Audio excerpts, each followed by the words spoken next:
Syederlun Feberlinan Duru, atlet Muay Thai binaan Komite Olahraga Nasional Indonesia atau KONI Aceh, meninggal dunia pada Senin 4 September 2023 di ruang ICU Rumah Sakit Kesdam Banda Aceh telah dikebumikan.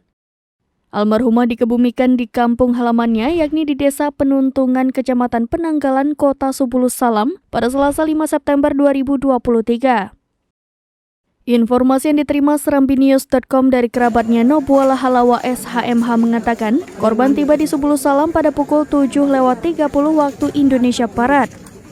Setelah melalui proses fardu kifayah, kata Nobuala Halawa, jenazah Feberlina langsung dikebumikan. Almarhumah merupakan jawara Muay Thai yang selama ini menjadi andalan Provinsi Aceh. Meninggalnya Feberlina membuat olahraga Provinsi Aceh sangat kehilangan. Selain almarhumah, kedua orang tuanya juga dikabarkan telah menjadi mu'alaf. Proses masuk Islam diawali abangnya yang kemudian Feberlina, lalu diikuti kedua orang tuanya dan adik-adiknya. Putri pasangan Fautulun Duru dan almarhum Yuniati Giawa ini menghembuskan nafas terakhirnya sekitar pukul 12 waktu Indonesia Barat. Dia adalah atlet berprestasi sehingga mendapat beasiswa zakat dari Baitul Mal Aceh. Informasi yang diterima serambinews.com, almarhumah dirawat di Rumah Sakit Kesdam sejak Minggu malam. Dari Subulus Salam, Khalidin, serambinews.com.